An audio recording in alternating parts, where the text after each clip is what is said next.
you're saying, we don't get to see a lot of. I wish they made more movies with this element of like I'm watching a movie. You know what I mean? Like, yeah. It's totally okay with me that this is like in like Bizarro land. Like it, you know what I mean? Meaning like I know this is over the top, but that's kind of why I'm watching it. But I feel like this is almost a forgotten film because I used to do lists on my site where I would look up like lists of cool deaths in some ways. I've never seen Mindhunters come up, and it has some like genuinely unique kills, like the Christian Slater death, the melting from the inside with the acid. There's. I agree because I have like this is like my go-to. I need to put a movie on that it's okay if I do fall asleep to it, but I kind of want to watch something interesting. This is like that movie for me. And when you mentioned it, it was like a recovered memory where I was like, oh yeah, I kind of remember that. But this is like, I would have put this on and then ended up watching the whole thing because I was so entranced by, well, what's it going to be? Who is it? Because I wouldn't have remembered. It's kind of like a Final Destination where it's just these really elaborate death sequences. Right. Just watching people get killed. But with more of a mystery element to it. Yeah, it's true. Yeah, like you make such a good point though, Lindsay. Like this is just a fun movie. This is Rennie Harlan. I feel like they knew what they were doing on this. They just said, like Wayne Kramer wrote it. You had Akiva Goldsman behind the scenes. I think this is the movie they set out to make. Correct me if I'm wrong. It's just a fun mystery. I don't know, Agatha Christie movie. It gets so weird at times. Like that's why I love it. It's just, they play it kind of seriously, then Christian Slater melts and explodes, like a T-1000.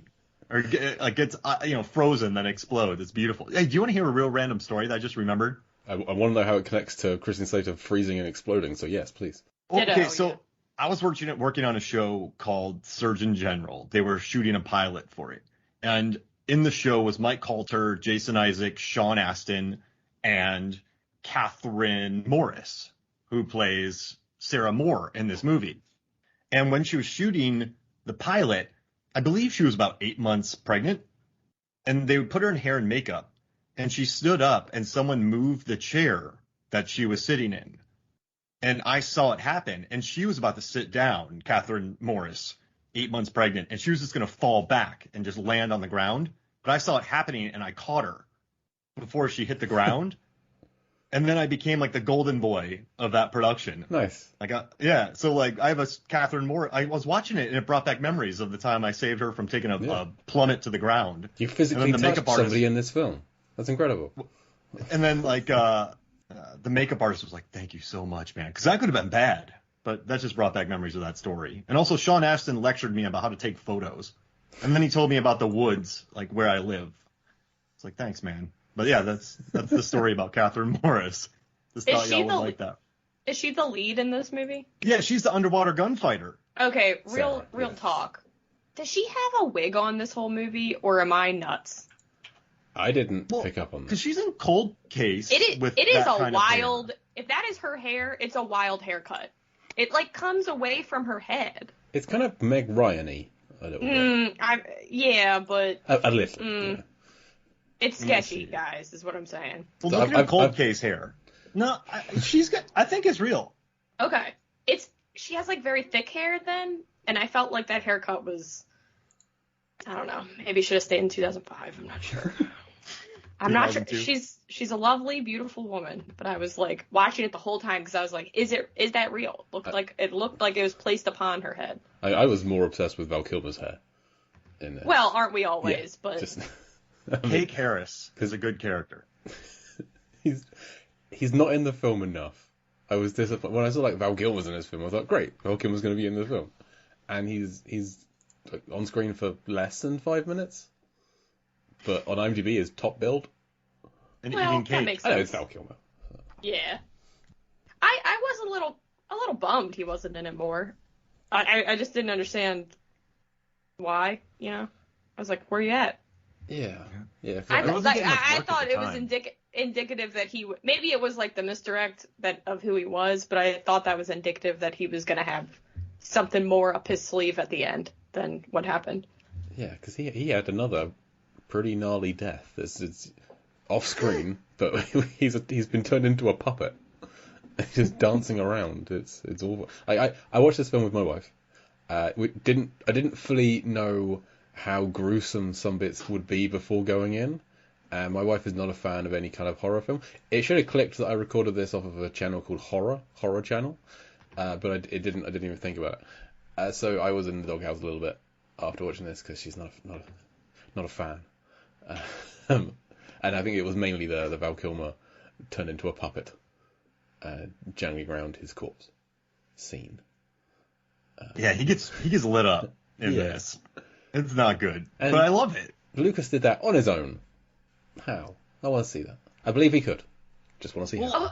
Okay, wait. Oh, God. Darn it. Okay, now I have so many questions. I mean, Michael Myers strings bodies up in trees. And like Curse of Michael Myers, he hangs up a shock jock in a tree with Christmas lights and no one notices. But he's a paranormal entity. I feel like in serial killer worlds that are not of our own, killers can do this. I think these movies take place in like the horror channel land where this is possible with just one person. And he has to talk about like setting up a mousetrap and pulleys and levers and things. So maybe he has the ability. Okay. But guys, now I'm really confused. So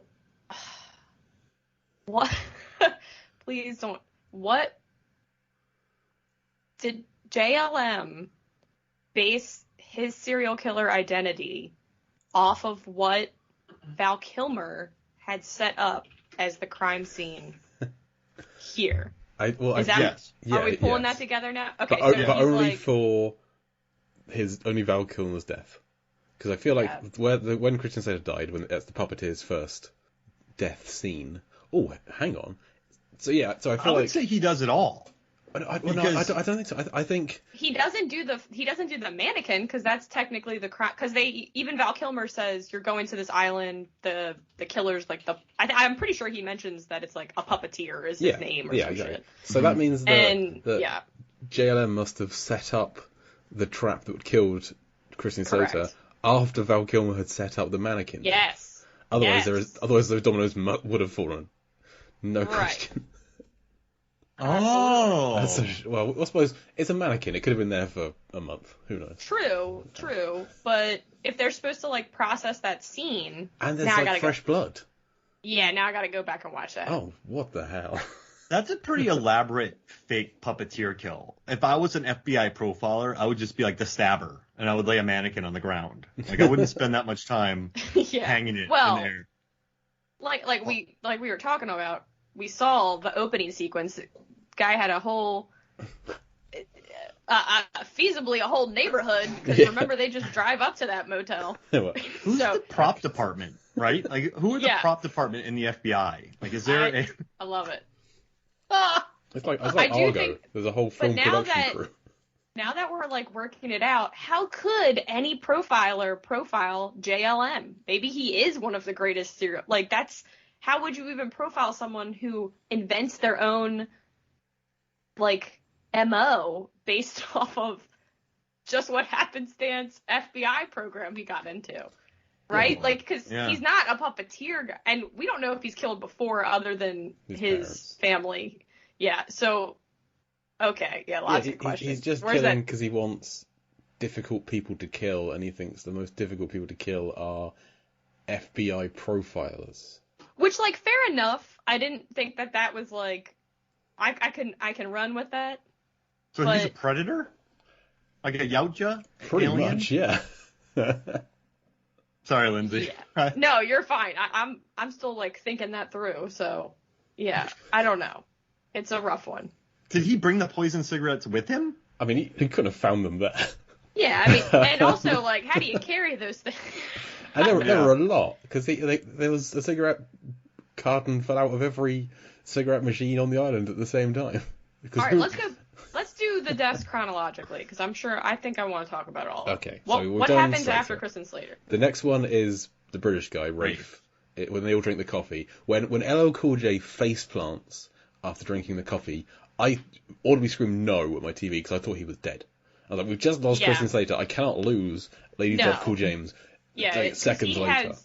I would have been pissed if I didn't get some of those one-liners in there, but he has the best one at the end, which I'm sure we'll talk about. But yeah, this one is like where it starts to get like this is very Saw level intricate. Like, why does he need to be drained of the blood? Why does the blood need to be used to do the light sequencing? Like, you get what I'm saying? Like, wow, lots of moving parts there. Yeah, does he like to gamble, though? Remember they say JLM likes to gamble? So maybe this all could have fallen apart.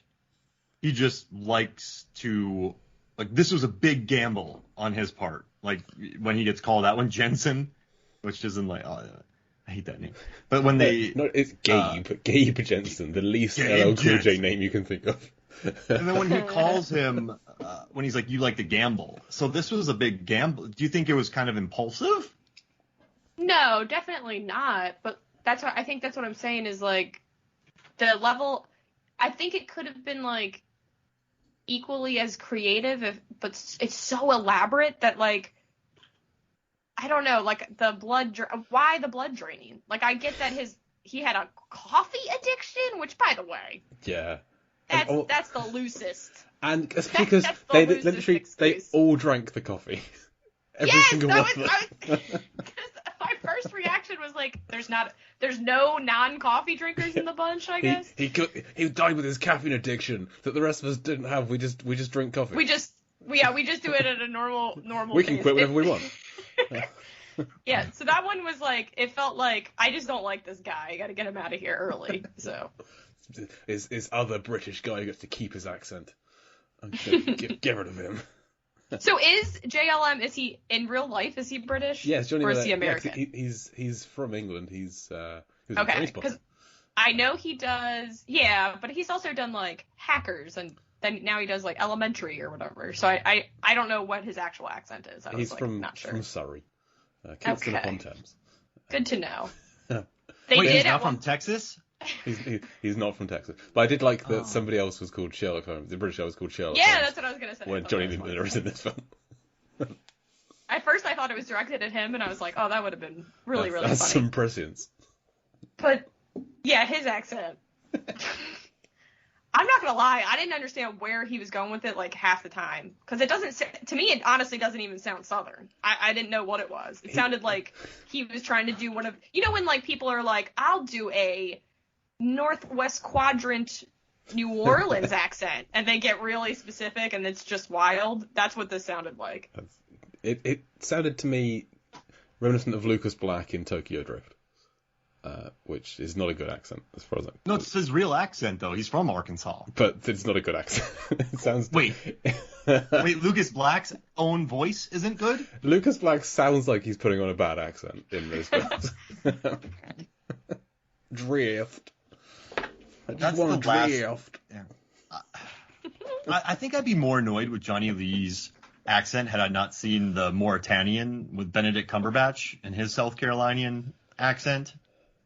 That one. I haven't seen that one, but I've heard him do other American, in air quotes, accents. Yeah. It kind of drove me mad a little bit. So I was like, well, there's Johnny no Lee's way. not even trying. Yeah, I was gonna say there's no way he had to have that accent. Do you think? No, like, there's not a chance that they were like, no, we really need this guy to be from Texas. It's it's integral to his character. It actually reminds me. This is like a really weirdly specific memory, and I don't even know if I'm gonna remember the name of. There was this Mark Wahlberg movie called Contraband that came out. Do you guys remember this? It wasn't all that long ago. The poster where he's scratching his back. Yeah. It's like it's a throwaway movie. Probably not a lot to remember. But in that movie, it cracked me up because it does take place in New Orleans. Fine, you got some wild accents or some very you can swing for the parks with a lot of those accents. But everyone in that movie does something new. Like, it's not just New Orleans accents.